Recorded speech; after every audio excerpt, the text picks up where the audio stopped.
सर्वांचं स्वागत. गाडगे ऑटोमोटिव्हमध्ये सर्वांचं स्वागत करतो. आज या ठिकाणी आपल्याला इमिशन कंट्रोल सिस्टीम म्हणजेच प्रदूषण नियंत्रण पद्धत याबद्दल या ठिकाणी आपल्याला माहिती बघायची आहे. आता या ठिकाणी ऑटोमोबाईल क्षेत्रामध्ये वापरण्यात येणारी जी वाहनं आहेत त्याच्यावरती काय केलं असतं, इंटरनल कंबशन इंजिन बसवलेलं असतं. व डिझेल इंजिनवरती समजा डिझेलची गाड्या असतील किंवा ट्रॅक्टर असतील, ट्रक असतील, त्याच्यावरती डिझेल इंजिन वापरलं जातं आणि काही कारवरती पेट्रोल इंजिन वापरले जातात. मग ते डिझेल इंजिन असो, पेट्रोल इंजिन असो किंवा CNG असो, त्याचबरोबर LPG असो, याच्यामधून जो गॅस बाहेर पडत असतो तो मानवी शरीरास अपायकारक असतो. त्याचबरोबर पृथ्वी व तलावरती जे सजीव प्राणी असतील मानवासहित, त्याचबरोबर पक्षी, झाडे किंवा इतर वनस्पती याच्यावरती सुद्धा काय होत असतो, या प्रदूषणाचा परिणाम होत असतो. म्हणजे हे प्रदूषण जे आहे, सोडणारे जे घटक आहेत किंवा इंडस्ट्रीजमधले जे कारखाने आहेत, साखर कारखाने असतील, केमिकल कारखाने असतील, त्याचबरोबर वाहनाचे इंजिन, याच्यामधून काय होत असतो, गॅस बाहेर पडत असतो. तो जो गॅस बाहेर पडतो वाहनामधील, तो पूर्णतः सजीवसृष्टीला घातक आहे. तर तो प्रदूषण त्याच्यामधून कमी करणं आवश्यक असतं. तर इंजिनमधून जे गॅसेस बाहेर पडत असतात, कुठला गॅसेस बाहेर पडतो, हायड्रोकार्बन, त्याचबरोबर carbon monoxide, oxide of nitrogen. त्याचबरोबर समजा डिझेल इंजिन असेल तर डिझेल इंजिनमधून कार्बन डायऑक्साईड वायू बाहेर पडत असतो आणि पेट्रोल इंजिन जर असेल तर पेट्रोल इंजिनमधून कार्बन मोनॉक्साईड बाहेर पडत असतो. तर सद्यस्थितीमध्ये बदल केलेला आहे. कशामध्ये? पेट्रोल इंजिनमध्ये. तो बदल नेमका काय केलेला आहे या ठिकाणी आपल्याला बघायचा आहे. तर सुरुवातीला आपण बघूया की पेट्रोल इंजिनमधून जो गॅस बाहेर पडत असतो त्याच्यामध्ये कोणता वायू असतो. कार्बन मोनॉक्साईड हा एक असा विषारी वायू आहे की तो मानवाचे डोके, त्यानंतर माणसात चक्कर येणे, बेशुद्ध पडणे, अंग दुखणे, अशा प्रकारचे सुद्धा काय होतात, व्याधी पाठीमागं लागतात. कशामुळं? कार्बन मोनॉक्साईडचं प्रमाण हे शरीरात जास्त गेल्यामुळं. तर पेट्रोल इंजिनमध्ये याची मात्रा काय असते, प्रमाणापेक्षा जास्त असते आणि ती कमी करणं आवश्यक असतं. हे कशामुळं घडतं का, जर पेट्रोल इंजिनमध्ये हे जर पेट्रोल अर्धवट जर जळलं तर कार्बन मोनॉक्साईडचं प्रमाण काय होतं, जास्त होतं. त्यानंतर ऑक्साईड ऑफ नायट्रोजन, यालाच NOx असं सुद्धा म्हटलं जातं. समजा इंजिनमध्ये हाय कॉम्प्रेशन आणि टेम्परेचर जर त्याचं वाढलं, सर्वसाधारणपणे 1317°C एवढ्या तापमानापेक्षा जर जास्त तापमान त्या ठिकाणी झालं तर त्या इंजिनमध्ये ऑक्सिजन आणि नायट्रोजनचा संपर्क येऊन ऑक्साईड ऑफ नायट्रोजन म्हणजेच NOx तयार होतो.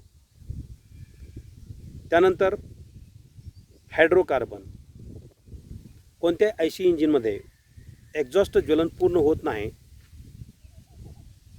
आणि त्याच्यामधून हायड्रोकार्बन काय होतो, बाहेर पडतो. आधुनिक इंजिनमध्ये काय केलेलं आहे, आधुनिक इंजिनमध्ये ज्वलन प्रक्रियेमध्ये सुद्धा बदल केलेले आहेत. ज्वलन प्रक्रियेमध्ये जरी बदल केले असले तरीसुद्धा काय होत असतं, त्याच्यामधून गॅसेस हे अपायकारक, मानवास अपायकारक असलेले गॅसेस बाहेर पडत असतात. आता engine exhaust gases, carbon monoxide, carbon dioxide, nitrogen oxide. क्रँकेसमधून बाहेर पडणारे कुठले आहेत, ब्लो बाय गॅसेस बाहेर पडतात. Hydrocarbon, carbon monoxide, carbon dioxide, याच्यावरती नियंत्रण ठेवणं आवश्यक असतं.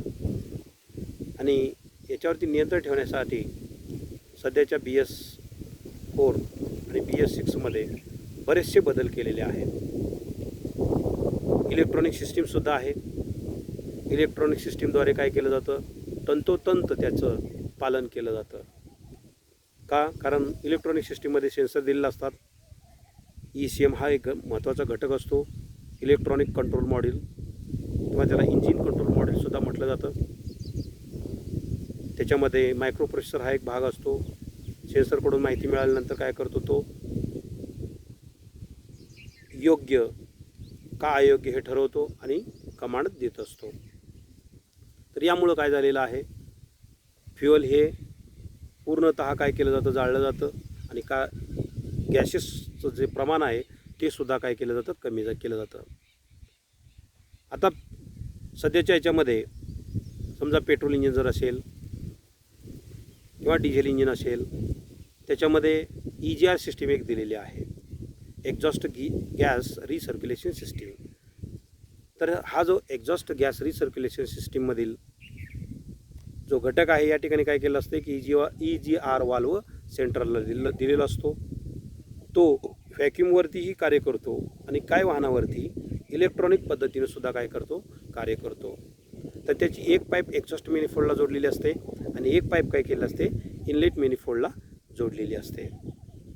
त्या गॅसेसमध्ये समजा फ्युअलचं प्रमाण असेल, ऑक्सिजनचं प्रमाण असेल, तर ते काय केलं जातं, ओढलं जातं आणि इनलेट मॅनिफोल्डमध्ये आणून सोडलं जातं.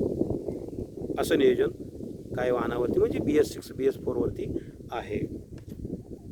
आता या ठिकाणी इंजिन एक्झॉस्ट गॅसेस आणि कॅटॅलिक कन्व्हर्टर जे आहे, हा जो कॅटॅलिक कन्व्हर्टर आहे हा या इमिशन कंट्रोल सिस्टीममधील सर्वात महत्त्वाचा घटक आहे. तर हा जो कॅटॅलिक कन्व्हर्टर आहे तो काय करतो, इंजिनकडून येणारा जो गॅसेस आहे, जे गॅसेस आहेत ते तिथंच अडवतो आणि पुढं जाताना वेगळ्या प्रकारचे गॅसेस मफलरकडे पाठवतो. मफलरकडून काय केलं जातं, टेल पाईपद्वारे ते गॅसेस वातावरणामध्ये नेऊन सोडले जातात.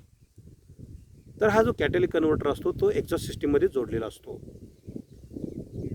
म्हणजेच एक्झॉस्ट सिस्टीममध्ये एक्झॉस्ट मॅनिफोल्डनंतर फ्लॅंज येईल, पाईप येईल, काही याच्यावरती रिझोनेटर पण आहेत, नंतर कॅटॅलिक कन्व्हर्टर आहे, त्यानंतर पाईप येते, मफलर येतो, टेल पाईप, नंतर गॅसेस आउट, अशी प्रक्रिया असते. त्याचबरोबर काही इंजिनमध्ये काय केलं असतं, एक्झॉस्ट मॅनिफोल्डवरती ऑक्सिजन सेन्सर बसवलेला असतो. त्यालाच लांबडा सेन्सरसुद्धा म्हटलं जातं. म्हणजेच इलेक्ट्रॉनिक सिस्टीम जर असेल तर हा सेन्सर बसवलेला असतो. ऑक्सिजन सेन्सर हे जुन्या वाहनावरती नाही. तर या ठिकाणी हा लांबडा सेन्सर काय करतो नेमकं, किंवा ऑक्सिजन सेन्सर करतो काय नेमकं, की त्या पाईपमधून किंवा एक्झॉस्ट पाईपमधून ऑक्सिजन किती जात आहे याची माहिती काय करतो, तो ECMला देतो आणि त्यानुसार नंतर काय केलं जातं, EGR सिस्टीमला चालना दिली जाते. आणि हे घडू शकतं कोणामुळं, इलेक्ट्रॉनिक सिस्टीममुळं, ECMमुळं, त्याचबरोबर सेन्सरनं माहिती दिल्यामुळं हे घडू शकतं. आता या कॅटॅलिटिक कन्व्हर्टरमध्ये असतं काय, किंवा कॅटॅलिटिक कन्व्हर्टरमध्ये हे घडतं कसं काय. आता जो पदार्थ रासायनिक अभिक्रियेमध्ये भाग न घेता त्याच्या फक्त उपस्थितीमध्ये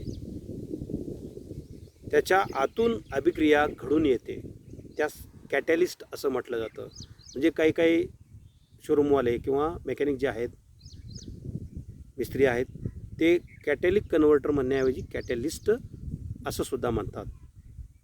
तर कॅटॅलिस्ट का म्हणायचं, की हा जो घटक आहे बाकी काम काय करत नाही, त्याच्या आतून गॅस बाहेर पडला की त्याच्यावरती क्रिया होते, म्हणून त्याला कॅटॅलिस्ट असं म्हटलं जातं. तर या कॅटॅलिक कन्व्हर्टरमध्ये असतं काय, तर महागडे धातू त्याच्यामध्ये बसवलेला असतात. कोणकोणते, पॅलेडियम, त्यानंतर प्लॅटिनम आणि रोडियम हे जे धातू आहे त्या कॅटॅलिक कन्व्हर्टरमध्ये बसवलेले असतात. आणि हे जे धातू आहेत हे जास्तीत जास्त रशिया आणि दक्षिण आफ्रिका या ठिकाणी उपलब्ध आहेत. त्यामुळे त्याची किंमत ही त्या मानानं जास्त आहे. आता या ठिकाणी हे महागडे धातू असल्यामुळं कॅटॅलिक कन्व्हर्टर ज्या वाहनावरती बसवलेले आहेत त्याची किंमतसुद्धा काय होते, वाढते. आणि या कॅटॅलिक कन्व्हर्टरमुळंच काय केलं जातं, त्या इंजिनमधून जे गॅसेस येत असतात त्या गॅसेसचं प्रमाण, वायूचं प्रमाण हे कमी करून वातावरणामध्ये सोडण्याचं काम हे कॅटॅलिक कन्व्हर्टरचं आहे. त्यामुळे प्रदूषण कमी करणारा घटक जर इंजिनमध्ये असेल तर तो कोणता आहे, कॅटॅलिटिक कन्व्हर्टर. मग तो डिझेल इंजिनवरती दिलेला असतो आणि पेट्रोल इंजिनवरती सुद्धा दिलेला असतो, परंतु BS4 आणि BS6 या वाहनावरती आपल्याला पाहायला मिळेल. आता हा जो कॅटॅलिटिक कन्व्हर्टर आहे हे दोन प्रकारचे आपल्याकडे उपलब्ध आहेत. 2 वे कॅटॅलिटिक कन्व्हर्टर आणि 3 वे कॅटॅलिटिक कन्व्हर्टर. तर 2 वे कन्व्हर्टरमध्ये काय होतं, कार्बन मोनॉक्साईड, हायड्रोकार्बन याचे प्रमाण तो काय करतो, कमी करतो. मात्र नायट्रोजन ऑक्साईडवरती त्याचं नियंत्रण राहत नाही. कुठल्या कॅटॅलिक कन्व्हर्टरचं, 2 वे कॅटॅलिक कन्व्हर्टरचं नायट्रोजनवरती नियंत्रण राहत नाही. यामुळं सध्या तो जास्तीत जास्त वापरला जात नाही. प्लॅटिनम हा CO पॅलॅडियम आणि HCचे प्रमाण कमी करतो. सद्यस्थितीमध्ये 3 वे कॅटॅलिटिक कन्व्हर्टरचा उपयोग जास्तीत जास्त केलेला आहे. तर 3 वे कॅटॅलिटिक कन्व्हर्टरमध्ये काय होतं, बहुतेक वाहनावरती याचा वापर केलेला आहे. म्हणजे हा सुद्धा काय करतो, गॅसचं प्रमाण कमी करतो. दुसरा बेड प्लॅटिनम, पॅलॅडियम कॅटॅलिस्टचा बनवलेला असतो. त्यास ऑक्सिडायझिंग कॅटॅलिस्ट कन्व्हर्टर असे सुद्धा म्हणतात. तो ऑक्सिजनशी संबंध घडवून CO म्हणजेच कार्बन डायऑक्साईड, हायड्रोकार्बनचं रूपांतर H2O मध्ये बनवतो. नायट्रोजन हा मूळचाच वातावरणामध्ये 78% उपलब्ध आहेच. पाण्याची वाफ म्हणजे H2O आहेच व सर्व प्राणी श्वासोच्छ्वासामधून वनस्पती रात्री काय करत असतात, कार्बन डायऑक्साईड सोडत असतात. अशा प्रकारे नायट्रोजन ऑक्साईडचे नायट्रोजनमध्ये, हायड्रोकार्बनचे रूपांतर H2O मध्ये आणि COचे CO2 मध्ये रूपांतर करण्याचे कार्य हा 3 वे कॅटॅलिक कन्व्हर्टर करतो. आता या ठिकाणी हा जो कॅटॅलिटिक कन्व्हर्टर आहे, ज्या वाहनावरती कॅटॅलिटिक कन्व्हर्टर आहे, मग पेट्रोल इंजिन असो किंवा डिझेल इंजिन असो, जनरली 2 व्हीलर गाड्यावरती बरेचसे मिस्त्री लोक किंवा शोरूममधले मेकॅनिक काय करतात, गाडी सर्व्हिसिंग केल्यानंतर त्या सायलेन्सरमध्ये पाठीमागून ऑइल करतात. परंतु ज्या वाहनावरती कॅटॅलिटिक कन्व्हर्टर म्हणजेच 2 व्हीलरवरती आहे त्याच्यामध्ये ऑइल वगैरे करायचं नसतं. म्हणजेच त्या ठिकाणी आपल्याला काळजी घ्यावी लागते. दुसरं अजून की ज्या वाहनावरती जास्तीत जास्त कॅटॅलिटिक कन्व्हर्टर बसवलेलं आहे त्याच्यामध्ये चांगल्या प्रतीचं इंधन वापरायचं असतं, म्हणजेच अनलिडेड फ्युअल वापरायचं असतं. त्याचबरोबर काय करायचं असतं, या इंजिनची वेळोवेळी ट्यूनअप करायचं असतं, मेंटेनन्स करायचा असतो. त्यामुळे त्याचं आयुष्य काय होतं, वाढतं. आता समजा कॅटॅलिटिक कन्व्हर्टर जर गरम झाला तर इंजिनसुद्धा काय होतं, मिसफायर करतं, म्हणजे आवाज जास्त देतं. आता या ठिकाणी हे जे कॅटॅलिटिक कन्व्हर्टर आहेत, सर्वात महत्त्वाचं की विषारी वायू जो आहे कार्बन मोनॉक्साईड त्याचं रूपांतर कार्बन डायऑक्साईडमध्ये करतो. हा सर्वात महत्त्वाचा याच्यामध्ये भाग आहे. ज्या वाहनावरती कॅटॅलिटिक कन्व्हर्टर बसवलेला आहे त्याच्यामध्ये ऑक्सिजन सेन्सर असणार आहेत. त्याचबरोबर किंवा त्याला लांबडा सेन्सर म्हटलं जातं. त्याचबरोबर त्या ठिकाणी EGR सिस्टीमसुद्धा बसवावी लागते, म्हणजेच एक्झॉस्ट गॅस रिसर्क्युलेशन सिस्टीम बसवावी लागते. तर या ठिकाणी आपण पेट्रोल आणि डिझेल याच्यामध्ये जो कॅटॅलिक कन्व्हर्टर बसवलेला असतात याबद्दल माहिती बघितली. त्याचबरोबर काही थोडा बदल हा डिझेलमधील जो कॅटॅलिटिक कन्व्हर्टर आहे याच्यामध्ये केलेला असतो. तर डिझेल इंजिनवर जो कॅटॅलिटिक कन्व्हर्टर असतो याच्यामध्ये नेमकं काय असतं की इंजिनमधून जे गॅसेस बाहेर पडत असतात ते TPF मध्ये पहिल्यांदा जातात, म्हणजेच डिझेल पार्टिक्युलेट फिल्टर या ठिकाणी पाठवलं जातं. तिथं फिल्टरेशन होतं, म्हणजे मोठमोठे जे कण आहेत गॅसमधले ते त्या ठिकाणी DPF या ठिकाणी अडवले जातात. डिझेल पार्टिक्युलेट फिल्टर या ठिकाणी अडवल्यानंतर बाकीचे राहिलेले जे गॅसेस आहेत ते पाईपद्वारे काय केले जातात, पुढं पाठवले जातात. नंतर कॅटॅलिक कन्व्हर्टरमध्ये पण ते गॅसेस काय केले जातात, अडवले जातात. त्या ठिकाणी त्याची प्रक्रिया केली जाते आणि मानवास किंवा प्राणीमात्रास